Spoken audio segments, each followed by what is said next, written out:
welcome to another episode of Throwing Bagels. Kevin Mooney here with you alongside Chris Douglas. Hey, Chris. Kevin, how are you? It's been a bit. Hey, it feels like it's been a while. I think the last time we spoke, we actually had some of our teams in the playoffs. Not anymore, right? Not even close. Jason Hamo with us as well. Hey, Jason. Hello, Kevin. How are you doing? I am great. What's new with you? Living the life, man. Living the life. It's all we can do. On this edition of Throwing Bagels, we have a very special guest. He is the executive director of the New York State Public High School Athletic Association. It's Dr. Robert Zayas. And Dr. Zayas, thank you so much for joining us. Appreciate you guys having me on. You're here because recently the New York State Public High School Athletic Association held its executive committee meeting, and there was a lot to discuss at that meeting, one of which was the new spectator sportsmanship regulation. So, and basically to boil it all down is that people who act in an unruly fashion at games basically have now a 3 strikes and you're out policy. It could be less than that. It could, depending on the severity of the issue. But this came out in a meeting earlier this month. So, Dr. Zayas, if you could, what led to the development of this particular regulation? Yeah, this is something that our membership has been discussing for about a year now. And we have a sportsmanship committee that has representation from all 11 sections. And the sportsmanship committee really felt that something like this had to be brought in and considered and ultimately approved by our executive committee, because we have standards for coaches, we have standards for student athletes, but we had no standards for spectators or no expectations or regulation pertaining to spectators. And that's the reason why it was ultimately proposed and discussed over the course of several meetings. It was actually, I think, discussed for the very first time back in July. And then there was some questions and some concerns expressed by the membership. So that's the reason why we continue to tweak it and revise it and amend it, and then ultimately settled upon the verbiage that was approved on May 3rd. So as you just explained, Kevin, it basically gives expectations and a regulation. So that way athletic directors and site supervisors at a game have something to rely upon if a fan is just being completely unruly. We understand, and we're not trying to do away with the entire student body feels that the basketball official made a bad call and everybody kind of moans and groans or boos a little bit. That's understandable. That's been part of sports since sports began.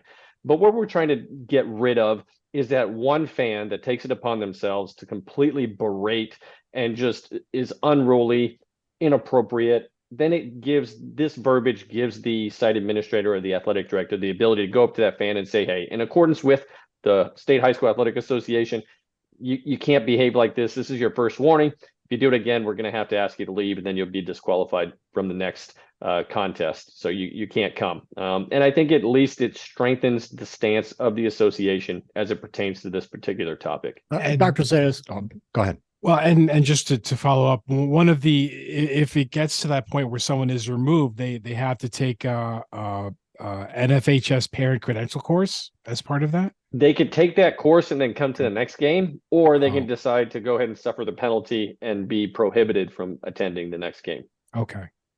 Dr. Zayas, I'm a Section 3 high school soccer referee. So I've heard it from spectators for, as long as I've been doing this. Will the new spectator sportsmanship policy include the same punishment if offensive or derogatory language is used towards coaches, referees, or even fellow spectators?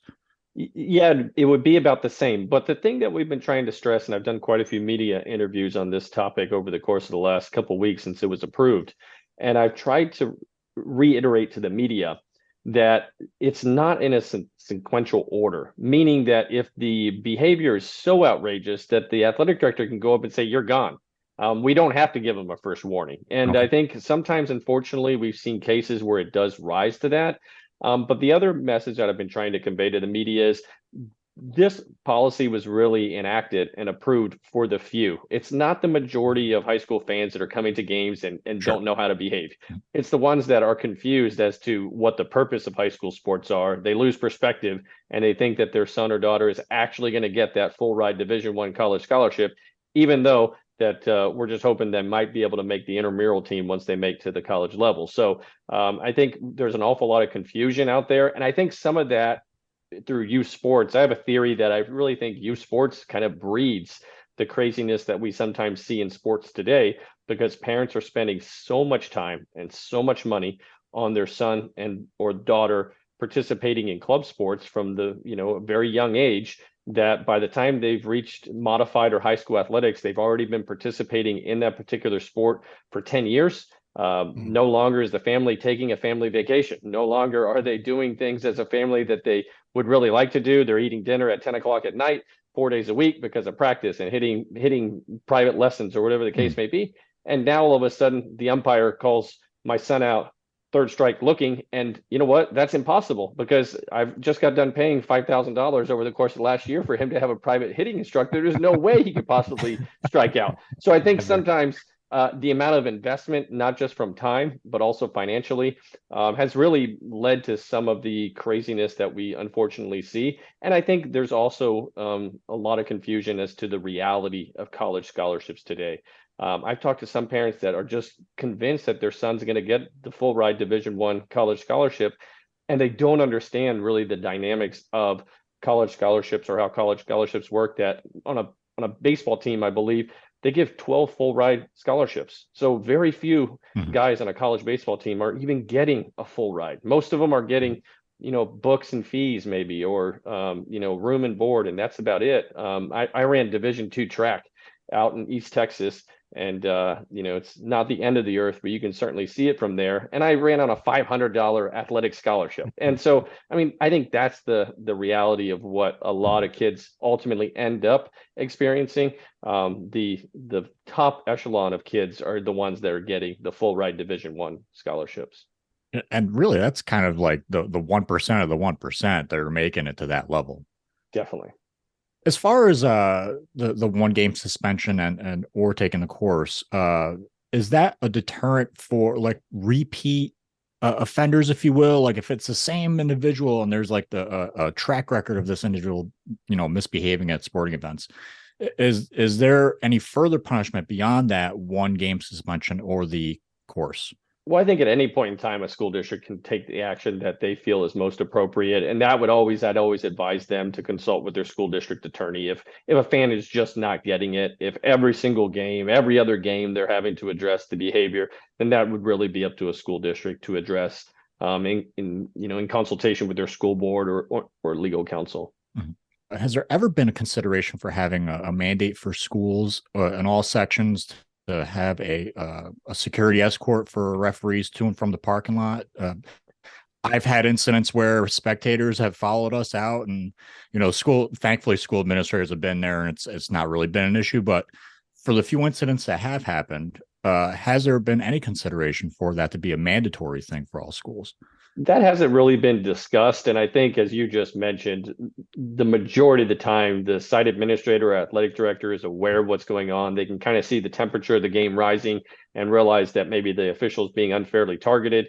And therefore, they're going to go ahead and assign somebody to walk out to the car with you, or hold you off on walking out until the fan base has kind of left the facility or left the parking lot. So I think we have some incredible, and I'm not just saying this because I'm in New York, but our athletic administrators are some of the top in the country. And I think that's one thing that I do appreciate, that they are paying attention while the game is going on. If a parent or student or whomever it is has to take this course, how are you enforcing that they actually took the course? If that's what they chose to do? Yeah, so that would be up to them to provide a certificate of completion to the athletic director or school district after they've completed it. And then the school district would go ahead and monitor that and keep that on file. And that's one thing that we often talk about with all of our rules and regulations, is we rely upon our schools to enforce those rules and regulations. I have a staff of 9, including myself. We can't possibly enforce and regulate every single rule of the association. Our sections do not have the ability either from a resource perspective to go ahead and enforce that. We rely upon the member schools to enforce the rules and regulations that have been ultimately approved by them. So it's up to the school basically to say, if you want to come back into this court tonight, you have to show me a certificate that you passed that Exactly. course, basically. Got it. Or wait till the next game, and then they would be prohibited for that contest from returning. So I guess you kind of answered my next question. Who's enforcing these the regulations at high school games? So it's the administrators of the high school basically, or who are going to be enforcing this. Yeah, and to Chris's perspective as a high school official, we do not want officials to be the ones that are going into the stand saying, you need to go ahead and leave this game. You're acting outrageous. That is not the role or the responsibility of an official. And that's one thing that we have had to convey to our officials organizations on a few occasions, because we don't want the officials to have to be the spectator police.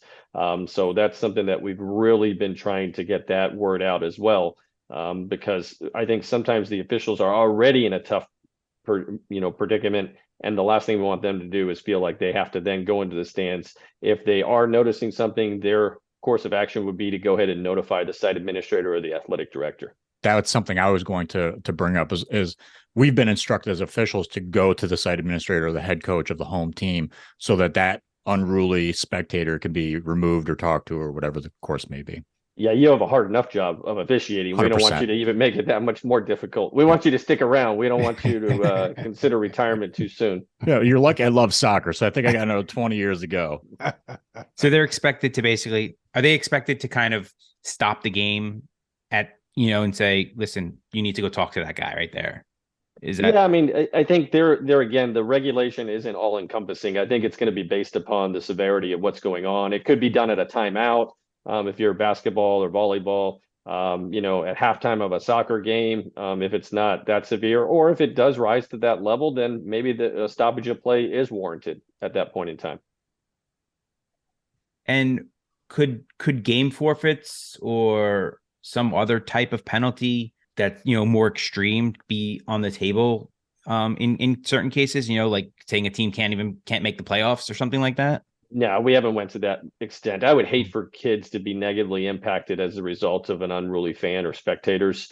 But the regulation that was approved does say that the game is going to be stopped until that individual leaves the facility. And I think at that point in time, hopefully they'll be shamed into leaving because nothing's going to happen until they leave in accordance with the regulation that was approved. So would they would the administrator, or could the administrator go as far as, calling the police if someone adamantly refuses to leave? They could. And again, it's not going to happen often, but I think it would be naive for us to think that it's not possible in this day and age for some of the things that we've seen. Thankfully, we haven't experienced anything too outrageous from an interscholastic high school setting, but we have seen some instances right here in New York of club basketball coaches assaulting officials. So those are concerns that we have, and we really need to work together as a community to make sure those types of things are not part of the high school setting. The committee or the association has spent time tweaking this particular regulation. So now that it's been made public, how have administrators across the state, how have they embraced this particular regulation? I think they've been very appreciative of it. We saw some really positive responses on social media. It doesn't take effect till the fall, but we got it approved now in May to go ahead and start implementing and really promoting for the fall season. But I've seen an awful lot of positivity around the approval of this regulation. And another outcome of the executive committee meeting was really an emphasis on getting rid of derogatory or racially explicit language that really creates a hostile environment at competitions, and I assume that that's been embraced wholly as well by administrators. Most certainly. I mean, we've been working on our diversity, equity, inclusion for a few years now. Unfortunately, COVID, like a lot of things, it really derailed us, and our attention went elsewhere. as it did with a lot of organizations. But I'm happy to report that we have a DEI committee and a statewide representation. They've met on 2 occasions, and they're going to be a standing committee within the organization structure now. And they brought 4 great proposals forward for consideration. And that's what we want, is our diversity and equity inclusion committee to really look at things through a different lens, with a different perspective. And I think that's an important step in the right direction for our organization as a whole. Absolutely. 2023 marks the 100th anniversary of the founding of the NYSPHSAA. How influential has this organization been on high school sports throughout the state? I mean, it's been incredible. I mean, I had the opportunity, I think I'm the 5th executive director in the history of the association, because very early on, there wasn't full-time executive directors. There were more part-time secretaries that kind of led the operation of the organization. But if you look at our history, it's really interesting, because we're updating a book that was written about the history of the association. It's interesting to see some of the things that we're doing today that were really started back in 1923. I mean, if you look at our transfer rule, 100 years ago, the leadership of this organization felt it was important to look at the transfer situation to prevent kids from moving from school to school. And we're still being sued about our transfer rule today. We go to court all the time to defend the transfer rule. So it's interesting. Membership dues was something that almost immediately upon the organization being launched, they talked about how is it going to be funded? Well, it was going to be funded by schools paying membership dues to be part of the organization. And on May 3rd, we talked about membership dues increase for the first time in a decade. So it's just interesting to see the history of the organization and how far we've come and how much we've continued to grow as an organization. Certainly. And it's, I mean, developing into one of the best athletic associations that you can find in this country. So I think there's been a lot of tremendous work done from that perspective. Well, and we have an incredible staff right now, but we're incredible people that came before us, and there's going to be incredible people that come after us. But I just think that when you really look at the history of the association, it's always been student focused, and it's always been what's in the best interest of the students for which we serve. We have the incredible privilege right now, and that's one thing that I always try to keep in perspective as the executive directors. We work on behalf of almost 600,000 student athletes. We're the 3rd largest high school athletic association in the country. When it comes to participation, we have almost 800 member schools. It's a huge responsibility. It's one that we take very seriously, and we realize each and every day we're working on behalf of over 500,000 kids. They're relying upon us to do the work that we do, to provide them with participation opportunities that are going to be beneficial and that are really going to have the ability to alter their life and have an incredible influence upon what they do in their future. Definitely. You present at national conferences frequently, as part of your position there at the association. And one topic you've been talking about recently has been name, image, likeness.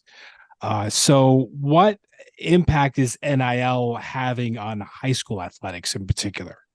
It's interesting. When the NCAA lifted their NIL rules in July of 2021, I believe, we went to work immediately, and we're the first high school athletic association in the country to revise our amateur rule to give students at the high school level the ability to earn money and to really monetize off of who they are. And the reason why is I didn't want to ultimately deny a student the ability to earn money off of their name, image, and likeness and then suffer litigation as an association, or have legislation imposed, as we saw already happening, to impact collegiate sports. So we could already see the writing on the wall. And I refer to it as the trickle-down effect. If it starts at the professional level, then it's going to start hitting the collegiate level and ultimately filter down to us. And we could see that occurring. So we went to work very quickly. We revised our amateur rule as the first state in the country to do that. And basically what we say is a student can earn money off of who they are as long as they do so not in affiliation with their school. So I often use a graphic that I made my daughter stand in the front yard holding a bottle of a Powerade for a presentation that I was going to do. And then I show her standing in her track and field singlet. And it says Shenenda Hoa across, her chest in the school colors. And that's her school uniform.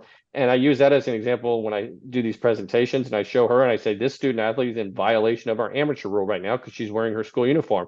And then I click the next slide and it's her standing with the same exact bottle of Powerade in a white sweatshirt, and now she's no longer in violation of the amateur rule because she's not affiliated to her school. It can be that simple. Some state associations have followed our lead.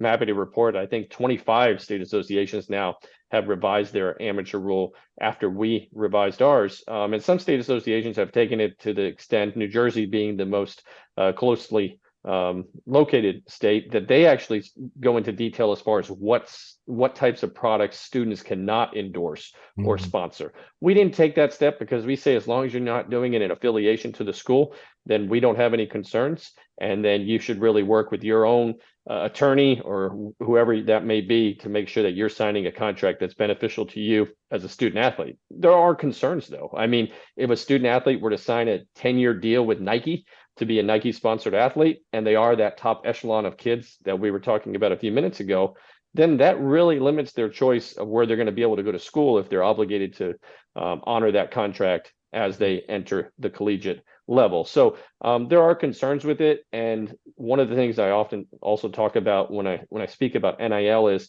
I'm hopeful that our NIL rule is not the same as it is today in 10 years. We should constantly be looking at revising and improving our rules. And that's not just our NIL rules or our amateur rule, but that's all of our rules and regulations as an association. Our handbook should be constantly changing because we're constantly evolving. Did you mention Shenandoah High School? I did. That's where we live in Clifton Park, Yeah, south of Saratoga. You know, as a Shaker high school graduate, that name just does not resonate with me at all.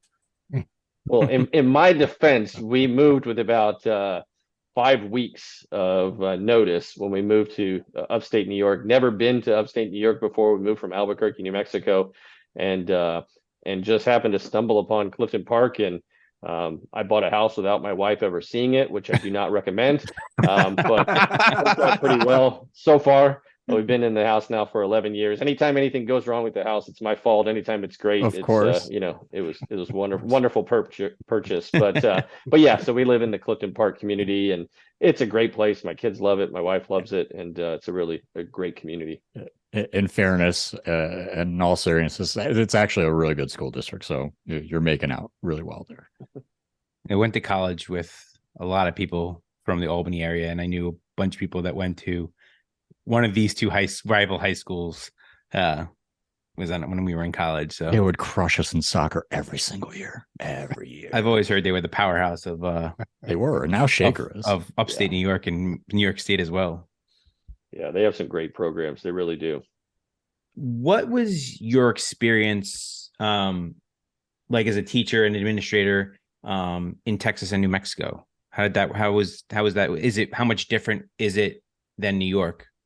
I just think the organizations are different. I grew up in Texas and ultimately started my education career teaching middle school and high school and coaching in Central Texas for 3 years, and then had the opportunity to go out to Albuquerque to go to graduate school, and really didn't plan on teaching or having I call it a real job. I was going to go to graduate school, and at the time I was going to train for triathlons. I was in my mid-20s and had been racing in Austin, Texas. And I thought this will be a great opportunity, go to graduate school, train at high altitude. And then reality set in when I didn't have any money coming in. So again, I was in my mid-20s and my parents were asking me what I was going to do for health insurance. And I said, oh, I'll figure that out. You know, when you're in your mid-20s, you don't think about stuff like that. And so I actually started looking for a teaching job when I got to Albuquerque before graduate school started.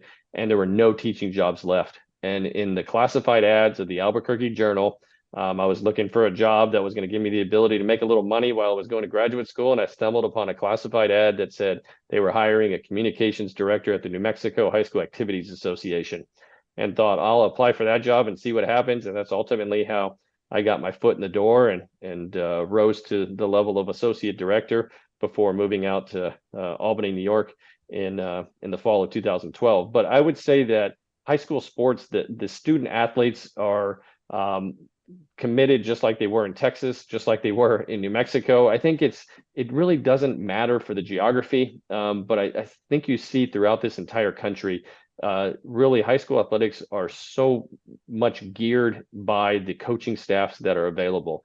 and the athletic administrators that are overseeing those programs. And I mean, if you look at throughout the state of New York, the incredible athletic directors that we have and the incredible coaching staffs that we have, I think that's the reason why we have some of the best student athletes and the most successful high school programs in the country. Now, obviously, you hear about Texas high school athletics being one of the top athletic programs in the country, with that of, a California and a Florida. A lot of D1 athletes come out of those states, but they have a lot of schools, a lot of kids playing at a very high level. But I would say that, the top echelon of New York kids is the same as the top echelon of California, Texas, or Florida student athletes. I was going to kind of mention that you do hear a lot about, it's because it's a year-round thing, down in the South, right? Or in the West Coast, especially in, Southern California, where you can play baseball, football, basketball, especially all year round without, worrying about the snow or the rain canceling games or anything like that, especially for baseball, more so for baseball than other sports. But, and we discussed that because Chris is a soccer guy and he's always like, I can't believe they're not playing baseball right now. It's pouring outside. I mean, God, you should have seen some of the games I did last year in the pouring rain and the snow. My next question was really like, how, coming from Texas, right? How big, really big is high school football in the state of Texas? Like, you hear the stories and everything like that. You see the movies and things like that. But is it portrayed accurately? Is it that crazy? Yeah, it's crazy. I mean, high school football in Texas is just, it is another level of high school football. I mean, it's incredible. I had the privilege of, when I was doing my student teaching, I was out in East Texas, and I didn't run cross country and track my senior year, and I volunteered to coach football at the high school where I was doing my student teaching. I had no idea what I was getting myself into. And because I say that because I was doing student teaching and I was putting another 40 or 50 hours a weekend just coaching, and not necessarily coaching, but just helping or assisting the coaching staff. And they were one of the best high school football programs in the state at that time in their classification. The year after I left, they actually won the 3A state title in the state of Texas, which, if you look at the number of teams that they're competing against in football at that level, it's incredible. Look at 200,000 people that will attend their state football championships, because I think they're up to 12 classifications of football now. They play at AT&T Stadium. I had the opportunity to attend the UIL, or Texas Football Championships, a few years ago, right before the pandemic, and it's just an incredible experience. And it's just another level of high school football. What town was that in where you coached? Commerce, Texas, way out in East Texas, and had the chance to learn and just experience high school football from one of the legends of high school football, Steve Lineweaver in East Texas. He really is one of those guys that people talk about all throughout the state. And I didn't know it at the time when I was doing my student teaching, but it was just a great opportunity to experience high school football at its finest. I think some of the high school football stadiums down there would put some of the college football stadiums up here to shame. Yes. Yeah, I mean, they have $60 million stadiums in Allen, Texas. It's just incredible. I mean, ridiculous. And when we were coaching, and when I was doing my student teaching, we would leave for away football games, and they would let school out, and all the kids, elementary school and middle school kids, would line the streets, and police escorts out of town, police escorts into town. It was incredible. You see those in the movies. That's what you see in the movies, like that kind of stuff. And you're always like, is that real? Is that really happening? Definitely. I never got any police escorts when I was playing high school sports. No, neither did I. So, Dr. Zayas, and it sounded like you just kind of almost on a whim took a trip up to New York and wound up staying here. I mean, just what was that path? What was your decision, or what led to your decision to come to upstate New York? I mean, at the time I was 36 years old, and I had known the former executive director in New York. Her name was Nina Van Erck. I'd served on some national committees with her. And I was sitting at my desk in New Mexico, and I had a job announcement emailed to me from our national organization that said the New York executive director position was open.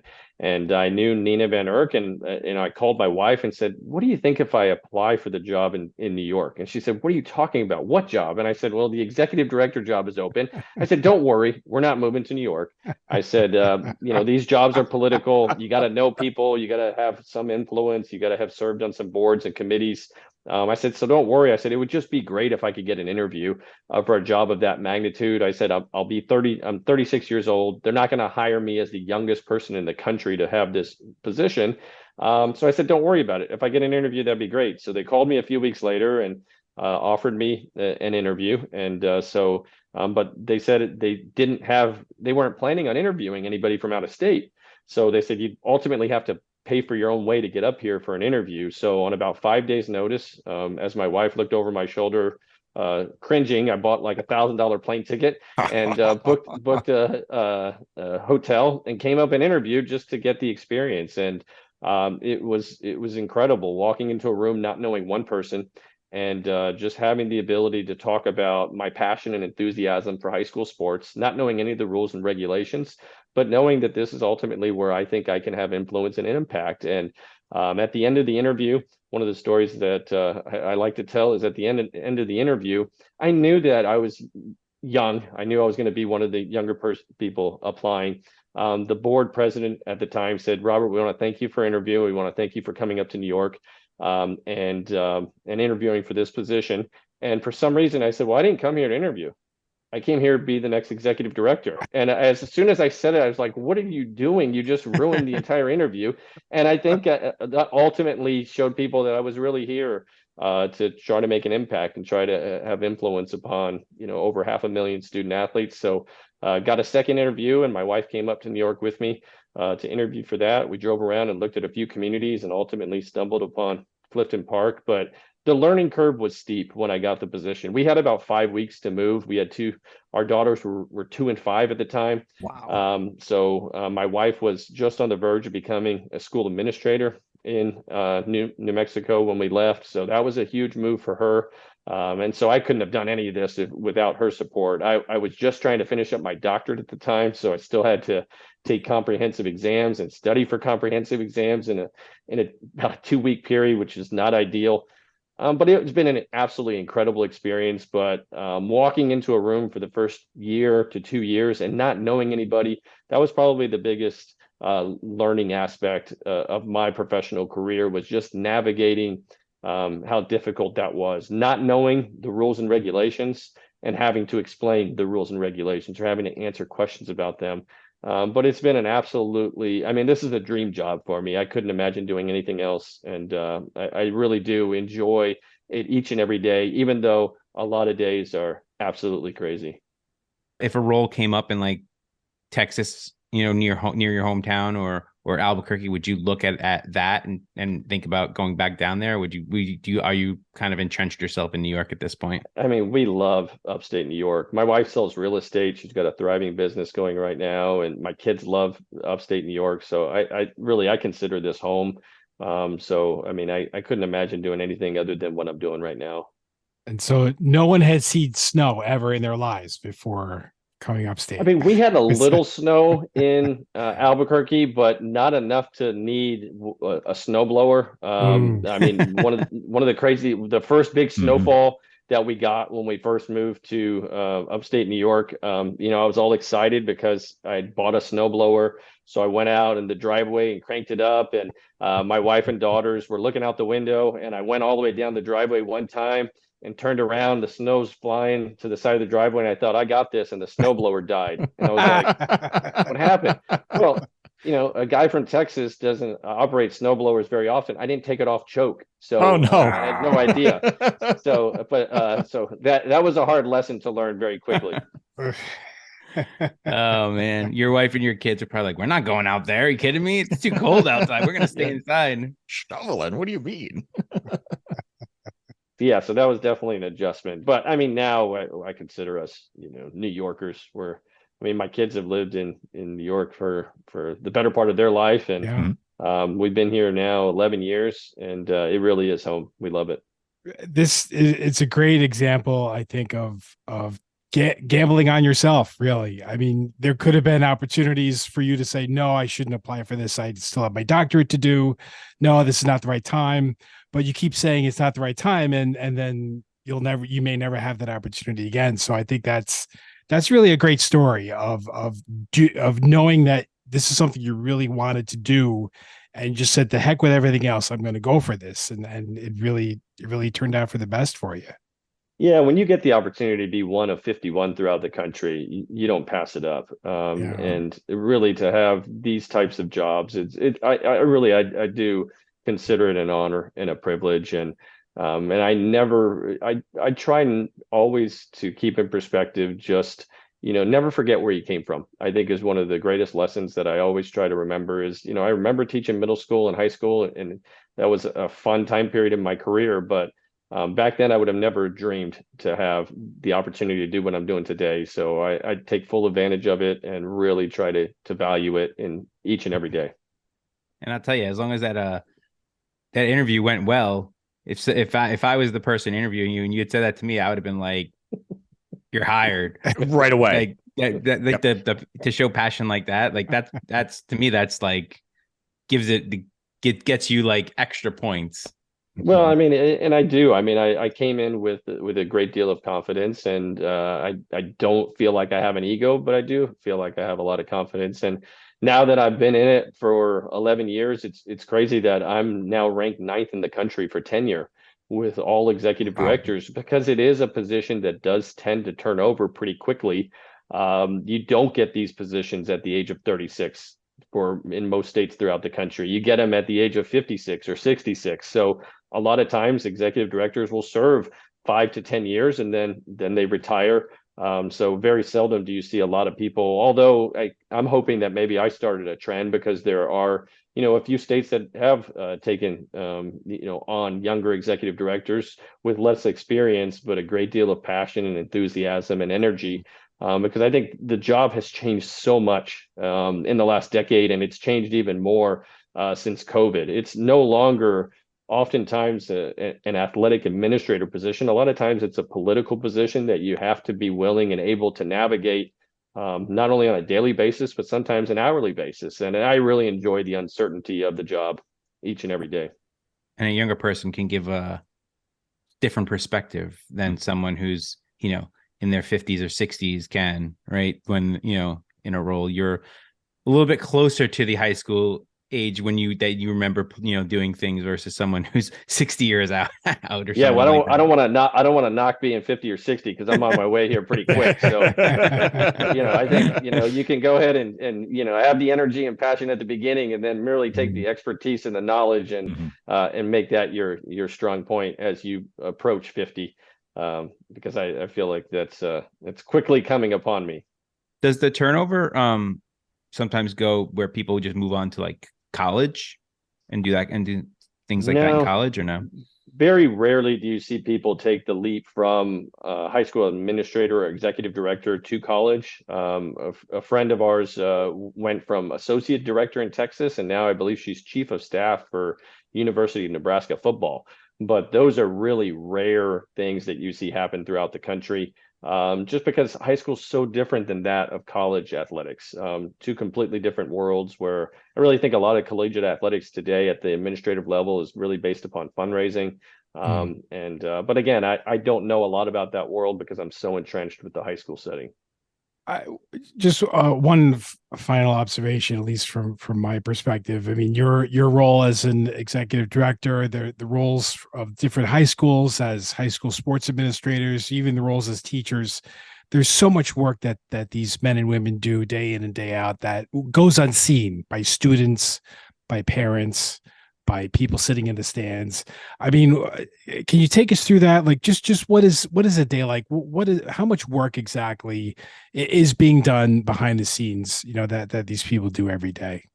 Well, I know for my staff, we're planning state championships year round. We are a 12-month positions. We don't take summers off. So we're planning like for state baseball championships that are coming up, softball, track and field. Those championships have been in the planning process for over a year, sometimes multiple years, where we sign contracts for venues and hotels 3 or 4 years in advance. So a lot of people don't realize that. And I think COVID really shined a light on just how much work goes into hosting a state championship, because to revise just small items of a state championship can be very big tasks. Now, oftentimes we have to do it because it's weather related, But we have a staff of, like I said earlier, 9 people, including myself, and everybody has their own responsibilities in an effort to get ready for state championships. But we really try to focus on the details when it comes to hosting state championships. One of the things that we do is every student athlete that wins a state championship gets a championship t-shirt. And you see colleges do that. You see the NFL do that all the time, or professional sports where you win a state championship, everybody gets a shirt. Well, one of the things that we do, just to tell you how much detail we go into, is we determine what sizes we're going to order for each championship shirt, and each shirt is branded on the back with the date and the sport logo. So when you go to our volleyball state championships, we don't hand out just 20 extra large shirts when you win a state championship. We want the kids to wear it. So we actually have went into detail and tried to figure out how many smalls is each team going to get, how many mediums is each team, how many large. So we try to predict based upon the sport what we need. And that's just a level of detail that people don't realize, and really they shouldn't have any knowledge of. But we want to make sure that when a student athlete's given a championship shirt, they're going to wear it. Because if you're a 125-pound cross-country runner, you're not going to wear an extra large shirt.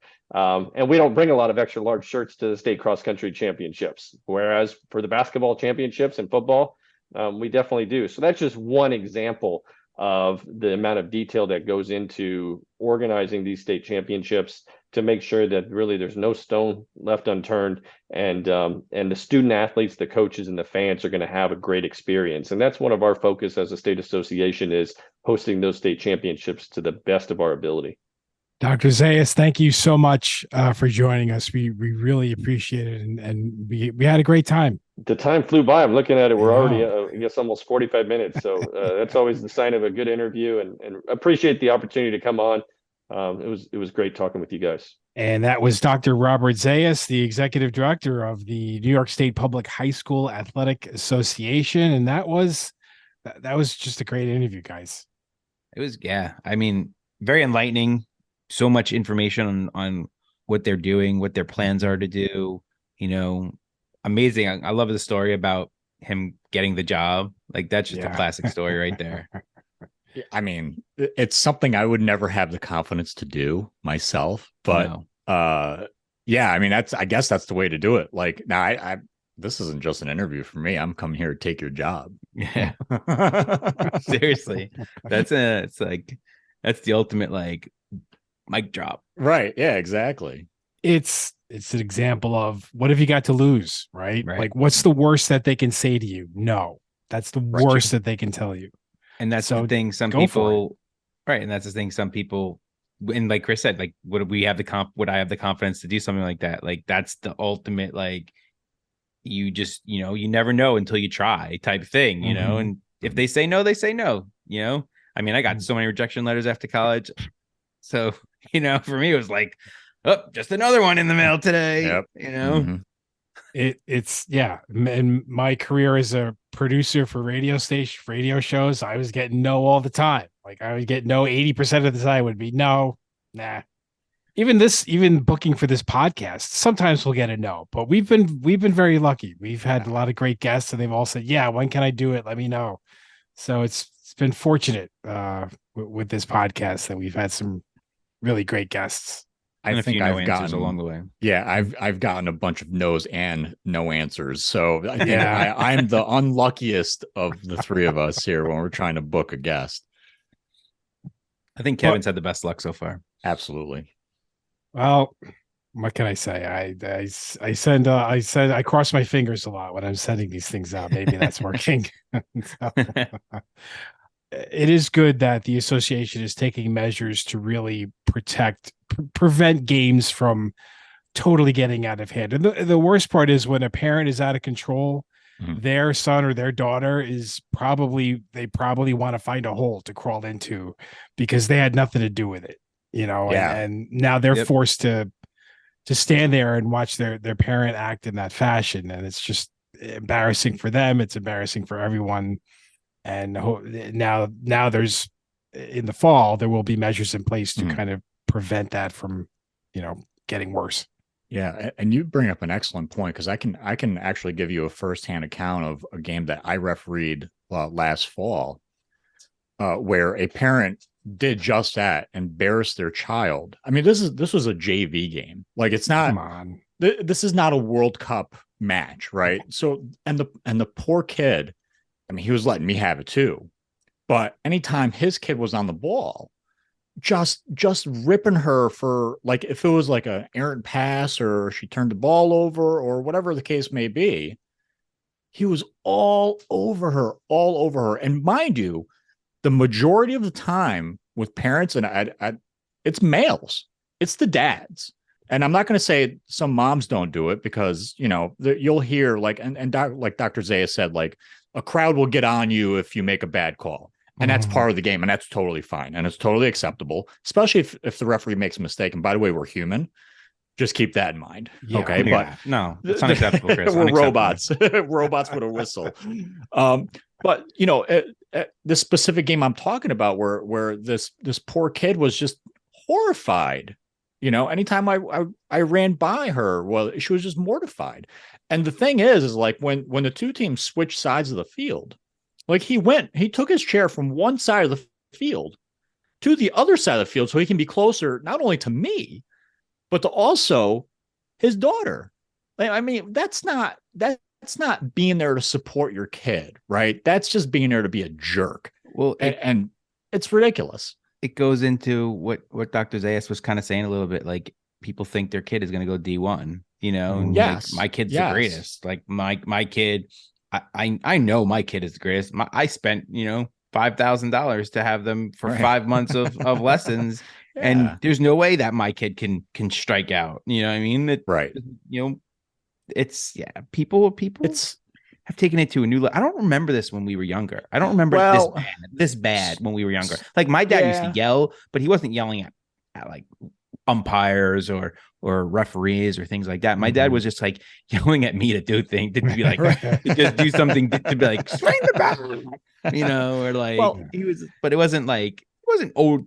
So in like where you were, you know, it was killing me or anything like that. Like, wasn't, you know, detrimental. I mean, granted, sometimes I was like, stop it, but, you know, right. Well, but also I think sometimes, like, at least for me, like when I was playing soccer in high school, like, I blocked all that out. So I never really noticed what was going on. I even blocked my coach out most of the times, because, you know, because that, you know, that's what you do. You're just focused on the game. But I don't know that it's changed. But I think what's happened is, I think more people have this sense of entitlement where they think it's okay to just say anything. And we've seen that as examples in the pros as well. I mean, people dumping popcorn on Kyrie Irving's head when he's going into the dressing room. Like, who does that? Like, what are you thinking? Like, you know, there's nothing going on up here in the brain. And actually, as a matter of fact, I saw something today. There was an incident that happened in England, the Newcastle game over the weekend in the Premier League, where a spectator actually ran onto the field and pushed the manager for Newcastle, and he got a lifetime ban from the stadium. So, and actually all stadiums in England. So he can't go to any games physically in England. So, you know, I don't think I mean, you can't say you don't think, but you never know. But I hope it never gets to that point with high school athletics here. No, definitely not. That's pretty crazy to have to even go that route. Jay, the thing is, Jay, it. like, we had an incident last year where a spectator came onto the field and confronted a referee. Yeah. And there's been examples, and this happens in basketball more frequently, but there will be parents that come out onto the court and confront coaches and referees. And it's like, no, you don't have that right. Like, that's not, and I'm glad, and I'm really, really happy that this initiative came to be. And I'm really glad that Dr. Zayas has been working on this for more than a year now. And there's that video that we were just talking about, and I think it was the same video that I had sent you guys earlier today. You know, it looked like a bunch of little boys. They couldn't have been older than like 10 years old, 11 years old. And it looked like some dad ran on the field screaming at an umpire. Next thing you know, the umpire and the father are like fighting on the field. And like, you saw the kid at bat. Like, first we saw a bunch of kids that were in the field running off the field in the top because they looked scared. The kid that was at bat dropped his bat, didn't know what to do, starts running towards where the fight was. Then he like stopped. Like, these kids, first of all, these kids are like little kids. you're gonna like scar them for life. You know what I mean? Yeah. It's crazy. Yeah, you're going to make them never want to play sports again. And Right. that's, I mean, come on, man. We're in sport. We love sports, man. That's such an outlet. It's fun, right? That's what it's Mhm. supposed to be. It's supposed to be fun. And just like Dr. Zayas said, sometimes people lose that perspective, and it's, your kid is not going to be the next, whatever superstar player for whatever sport. And what you said before, Malice at the Palace, remember that? Like How throwing could we stuff, forget? like you say about with Kyrie, like That was the guy threw greatest. a can of soda or a cup of soda at Ron Artest, and next thing you know, he's in the stands beating up the wrong Yeah, I guy. know. But Yes. but And who else still, like was it? Steven Jackson? Is that the other? Steven one of the Jackson, players yeah. that? So I think there's a story that I heard where Ron Artest asked after that whole incident in the locker room, "Do you think we're gonna get in trouble?" No, No, I don't think so. I think we're good. it wasn't on national television, right? Man. And that's because you exchanged money for a ticket does not give you the right to do whatever you want to do. 100%. And and there was just, I think the other day when the Mets were playing in Cincinnati, there were fans that were throwing baseballs at Jeff McNeil, like just from the stands. They were just throwing baseballs at him. That's crazy. Like, what are you doing? People throwing batteries, on the Yeah. fields, in Philadelphia. Oh, yeah. I mean, look, hey, I've been known to voice my opinion at baseball games before, Yes. but I've No. never ever done anything illegal, right? I've never thrown anything on the field. I've never done anything. I would never do something like that. I use You're the a old-fashioned way lie. of- You're of- lying. You threw bagels on the ice. I actually never did throw a bagel on the What? ice. No, I couldn't. I never did. We were broadcasting right. games. Never did Oh. it. I'm not the hooligan. Oh, wow. Now I'm a hooligan.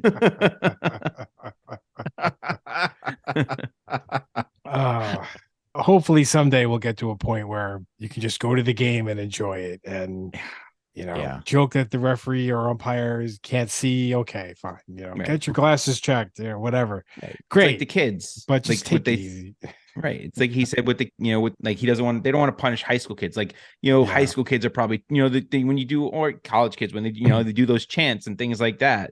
You know what I mean? There's nothing wrong with that. You're chanting at, this ref sucks or whatever like that. Like that's, whatever. It could be, it's not the worst thing in the world. They're not doing anything to the referee. Like you make a call, they don't like it. Yeah. Right. Like it's to be expected that you're going to get yelled at.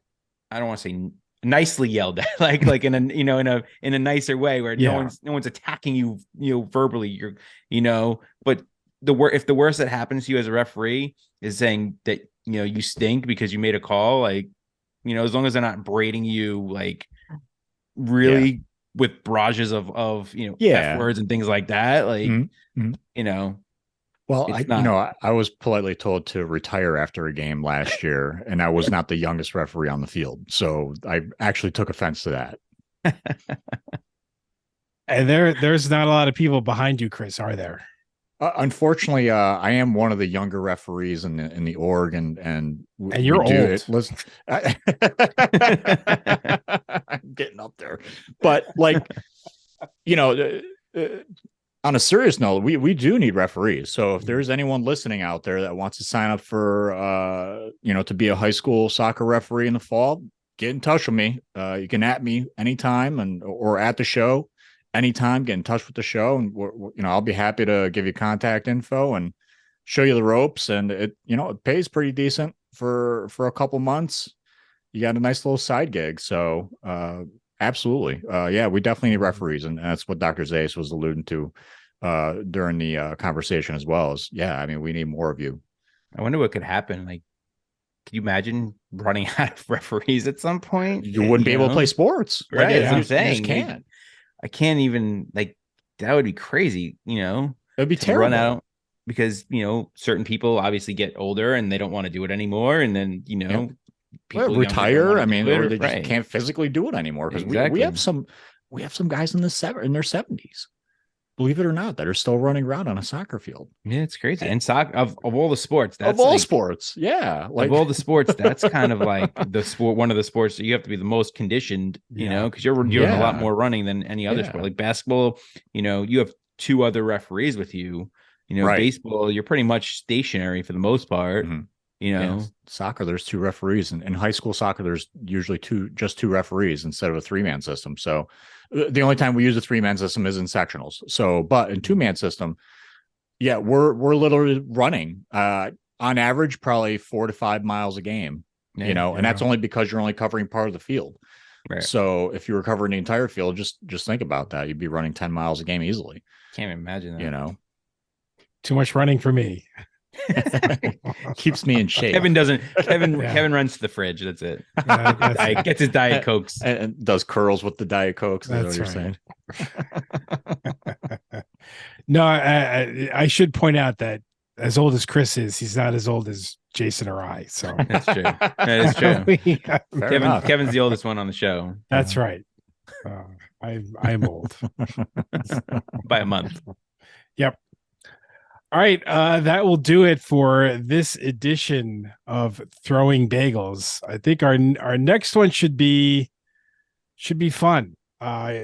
Just as fun as this one. We're going to talk with an old friend of ours, the one and only Maria Leaf. So she is currently at the running social media at the Washington Examiner. So we'll talk to her about that. It's funny that her job, speaking of us being old, like the newsroom she works in is staffed by a bunch of 20-somethings who have no idea what Wheel of Fortune is or Oh my God. like that. We That can is touch base shocking. about all that stuff when we speak to her. I'm sure So she'll love to talk about that. Yeah, so we will definitely be talking about that with Maria when she chats with us on our next edition of the Throwing Bagels podcast. But for now, take care. Please find us online at throwingbagels.com, or you can find us on, we have links to our Twitter page or Facebook or LinkedIn. It's all on our homepage, throwingbagels.com. And our blog will be coming out next week. So stay tuned for that. I'm on deck for that one. So I'll make sure to have something ready for you on this coming Monday morning. And we'll see you next time. So great job, guys. Chris, until next time. Toodles. Jason, see you next time. See you next time, guys. All right. Bye, everyone.